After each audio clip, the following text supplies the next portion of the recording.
भक्तजन, आउनुहोस् अब आजको सत्रलाई हामी प्रारम्भ गरौँ। त्यसका निम्ति सर्वप्रथम हामी जगज्जननी दुर्गा माताको चरण कमलमा कोटि कोटि वन्दना गरौँ। सबैले आफ्नो कर कमलमा फूलपाती ग्रहण गर्नुहोला र जगज्जननी दुर्गा माताको भगवती स्वस्थानी परमेश्वरीको दिव्य स्वरूपको चिन्तन गर्नुहोला।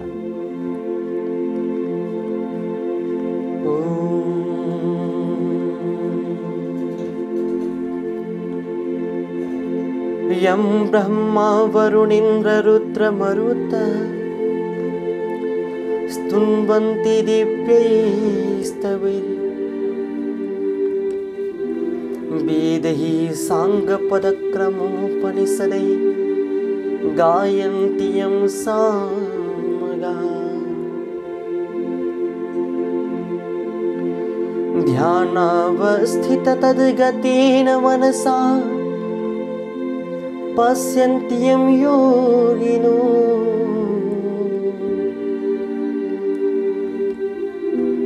यस्यान्तं न विदुः सुरासुरगणाः देवाय तस्मै नमः। श्रीमच्चन्दनचर्चितोज्ज्वलवपुः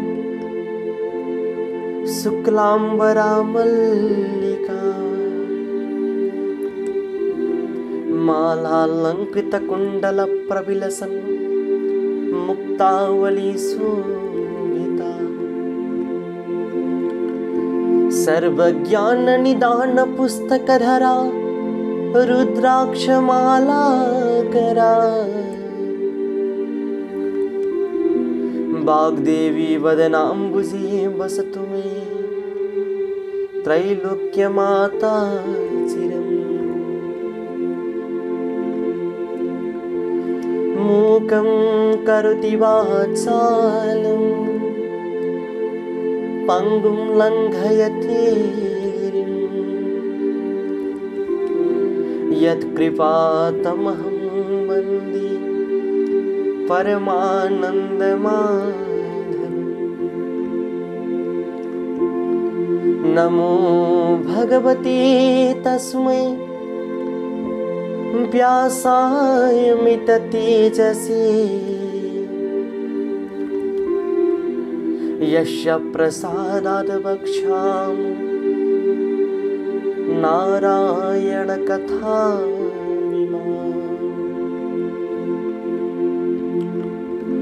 नारायणं नमस्कृत्य नरं चैव नरोत्तमम् देवीं सरस्वतीं व्यासं ततो जयमुदीरये। देवीं सरस्वतीं व्यासं ततो जयमुदीरये।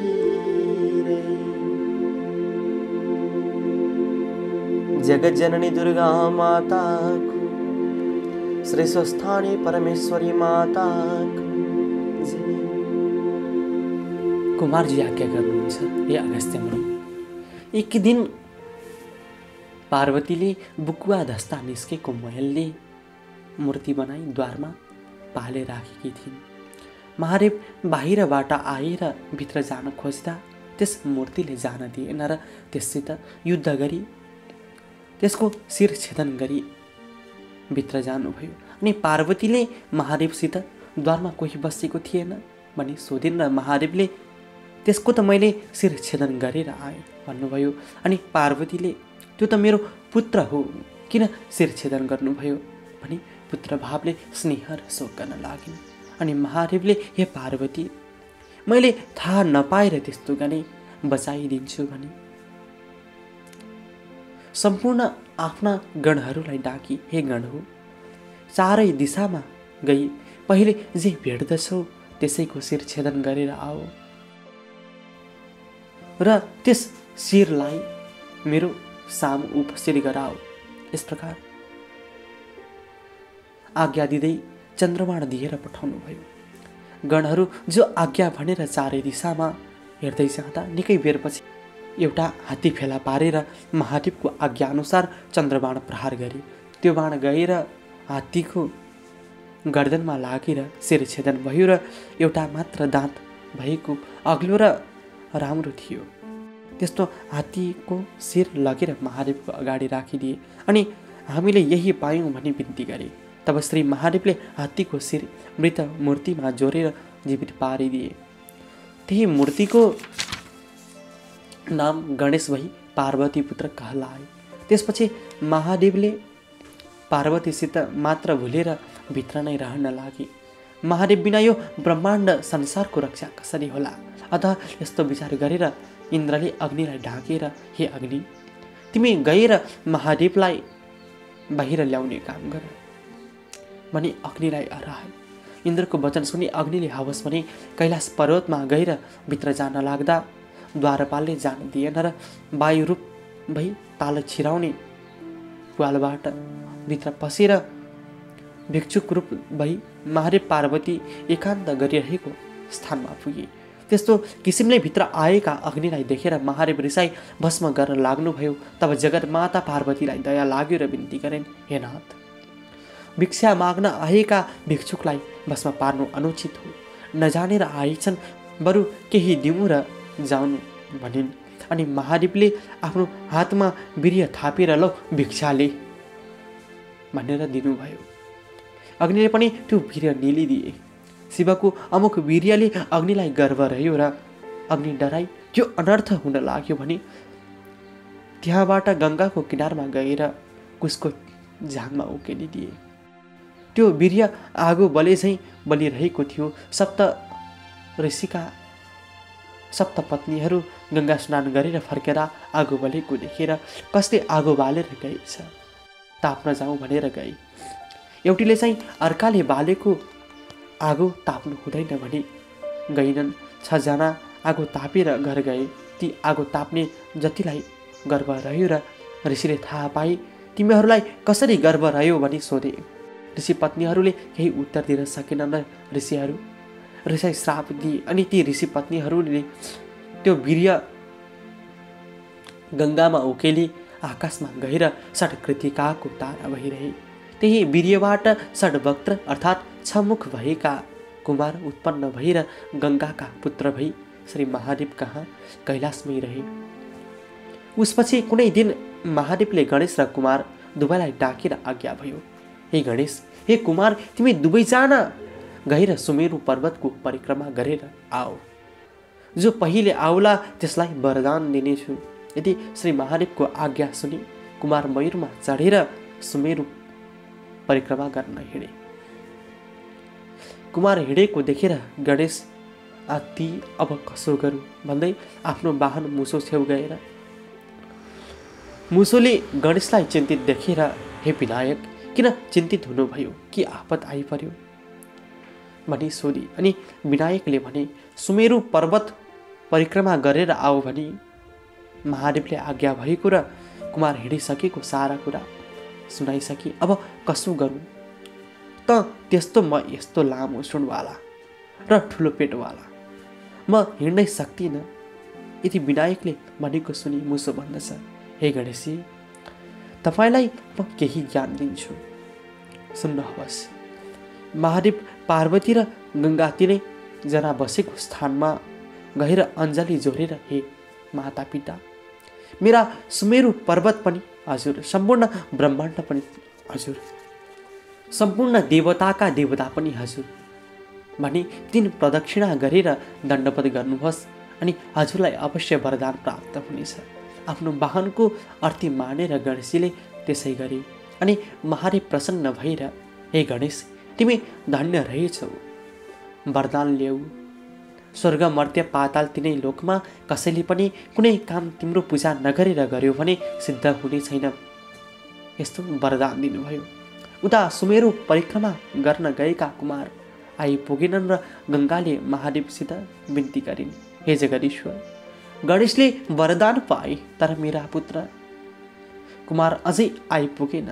गङ्गाको वचन सुनि महादेव भन्नुहुन्छ, हे गङ्गे, तिमी स्वस्थानी परमेश्वरीको व्रत गर अनि तिम्रा पुत्र कुमार आइपुग्नेछन्। यति शिवले आज्ञा भएको सुनि प्रसन्न भइन् र व्रतविधि सोधिन्। अनि महादेवले स्वयं व्रतविधि बताउनुभयो, हे गङ्गे, पौष शुक्ल पूर्णिमाको दिन हात खुट्टाका नङ काटी स्नान गरी पवित्र भई एक भक्त रही एकचित्त गरी मेरो पुत्र कुमार झट्ट आइपुगोस् भनी नित्य मध्याह्न कालमा श्री महादेवको पूजा गर्न लागिन्।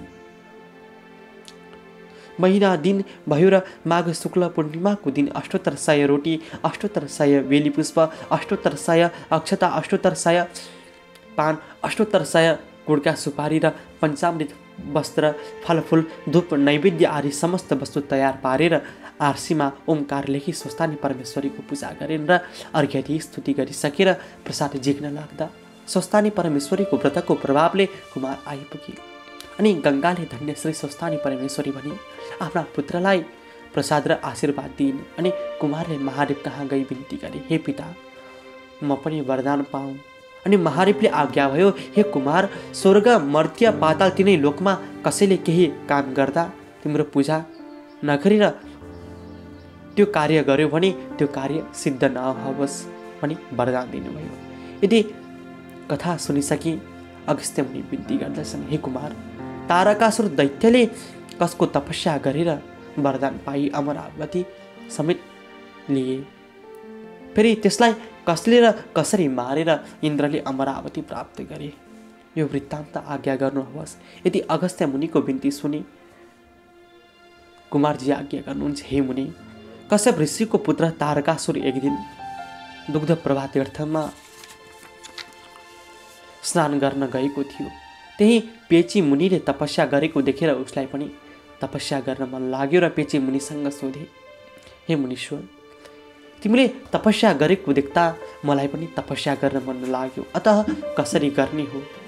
मुनिले भने, हे तारकासुर, तिमीलाई तपस्या गर्ने इच्छा भई यिनै दुग्ध प्रभा नदीको सिरानमा हिमालय पर्वत छ, त्यही गई ब्रह्माजीको तपस्या गर।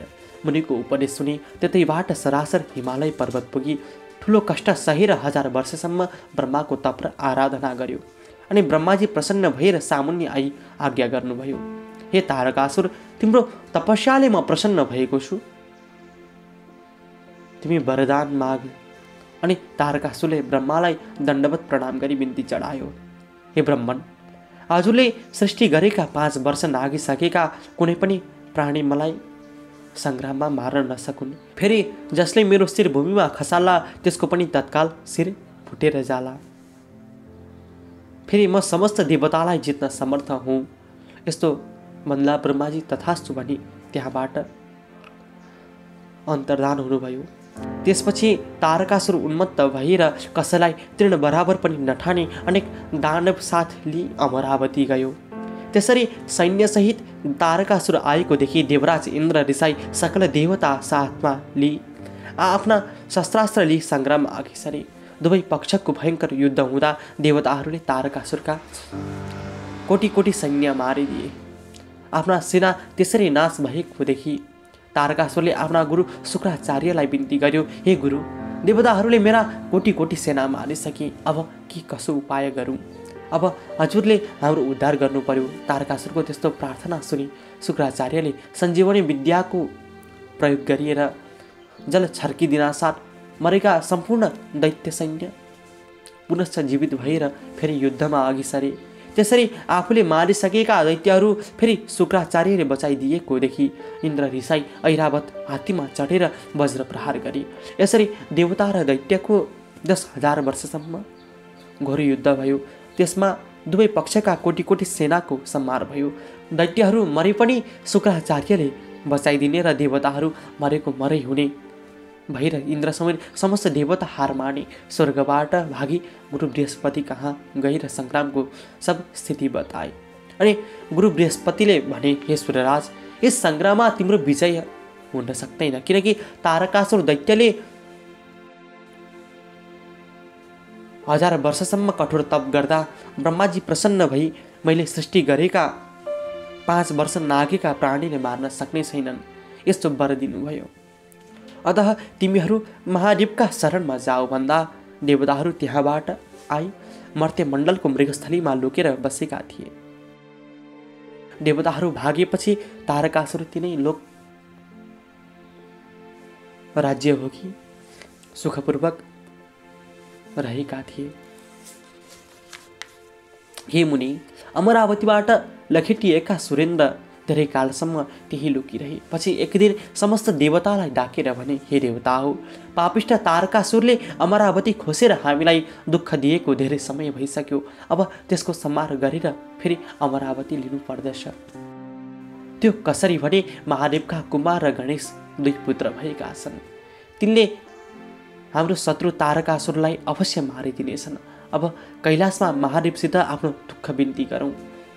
यदि सल्लाह गरेर सबै देवता सहित इन्द्र शिवजी कहाँ पुगे अनि हे जगदीश्वर, पापिष्ट तारकासुरले अमरावती खोसी हामीलाई दुःख दिएको धेरै काल भयो। अब त्यसको संहार गरी समस्त देवताको कल्याण गर्नुहोस्। इन्द्रादि देवताहरूको त्यस्तो प्रार्थना सुनि महादेवले भन्नुभयो, हे देवता हो, तारकासुरलाई मैले मार्न हुँदैन। मेरा पुत्र कुमारले मारिदिनेछन्। अब समस्त देवता यक्ष गन्धर्व आदि कुमारलाई सेनापति बनाई युद्ध गर्न जाऊ। पछि म पनि आउनेछु। यदि महादेवका आज्ञा सुनि इन्द्रादि 33 कोटी देवता यक्ष गन्धर्व किन्नर भूत प्रेत प्रमथगण समेत भई तारकासुरसँग युद्ध गर्न पिनाक दण्डुले प्रस्थान गरे। गणेशलाई बन्न बिर्सेछन् अनि गणेशले आफ्नो वाहन मुसोसित भने, हे वाहन, हेर मलाई वरदान दिएर पनि हेला गरे। गणेशजीको कुरा सुनि मुसोले भन्यो, हे विनायक, हजुरलाई अन्यथा गरेको होइन, भन्न बिर्से, म अहिले सम्झाएर आउँछु भनी मुसो गएर प्रस्थान गरिराखेको पिनाक धनुको ताँतो काटेर आयो। त्यस्तो देखेर देवताहरूले यो प्रस्थान भएन, विघ्न पर्यो भन्न लागे। तब महादेवले आज्ञा भयो, हे देवता हो, विघ्न परेको होइन, तिमीहरूले गणेशलाई भन्न बिर्सेछौ, उसलाई पनि लिएर जाऊ। यदि महादेवले आज्ञा गरेपछि गणेश सहित सबै अमरावती युद्ध गर्न गए। देवता र दैत्यको परस्पर भयङ्कर सङ्ग्राम भयो। तारकासुर दैत्यले कुमारको रथ घचेटी 1 योजन पछि हटायो। त्यो देखेर कुमारले तारकासुरको रथ घचेटी 4 योजन पछाडि हटाइदिए अनि तारकासुरले खड्ग प्रहार गर्यो। कुमारले आफूतिर खड्ग आएको देखेर कानसम्म धनु खिचिए। तारकासुर दैत्यको गिज्रो ताकी चन्द्रबाण प्रहार गरे। त्यो चन्द्रबाण गएर दिनको सूर्य अस्ताई, रातको तारा नदेखिँदै साँझको बेलामा तारकासुर दैत्यको शिरछेदन गर्यो। त्यो देखेर श्री महादेव तत्काल पुगेर तारकासुरको शिर भूमिमा पर्न नपाउँदै बिचैमा समाउनु भयो।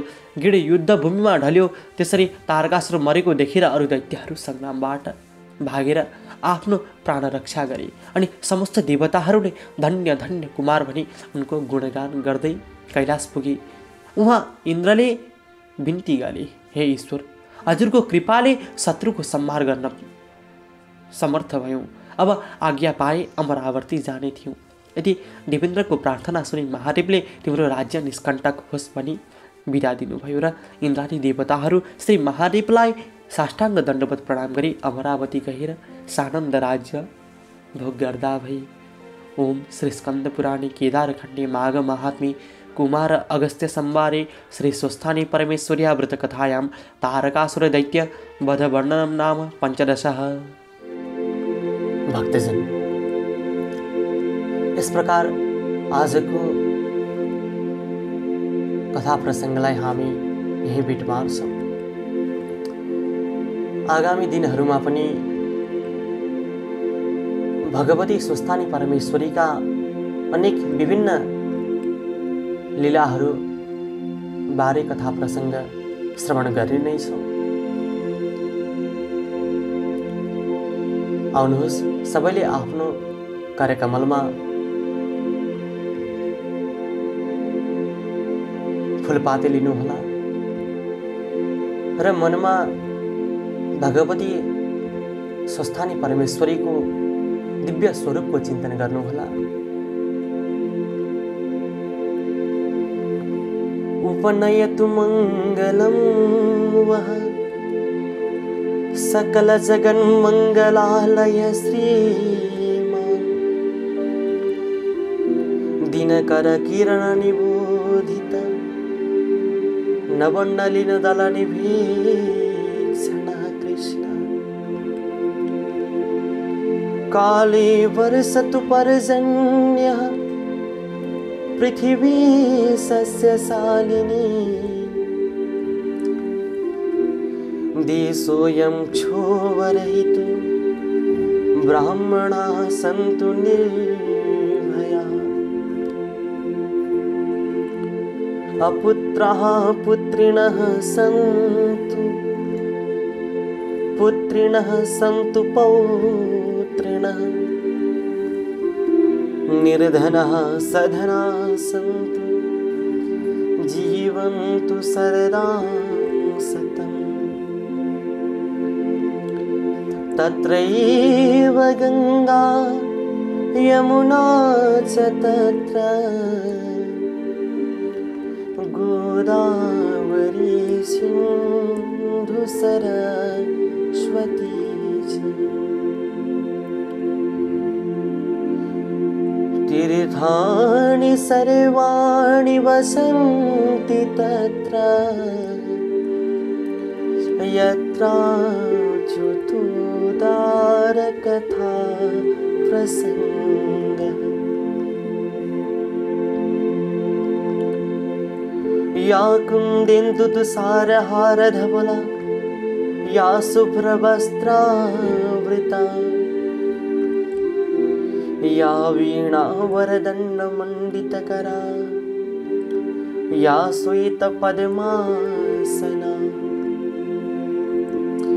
या ब्रह्माच्युतशङ्कर प्रभृतिभिः देवैः सदा वन्दिता सा मां पातु सरस्वती भगवती निःशेषजाड्यापा कायेन वाचा मनसेन्द्रियैर्वा बुद्ध्यात्मना वा प्रकृतिः स्वभावात् करोमि यद् सकलं परस्मै नारायणायेति समर्पयामि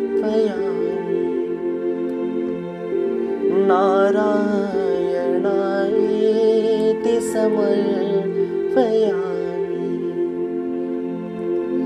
जगज्जननी दुर्गा माता श्री सांब सदाशिव भगवान को जय। लक्ष्मी नारायण भगवान को जय। श्री स्वस्थानी परमेश्वरी माता की जय।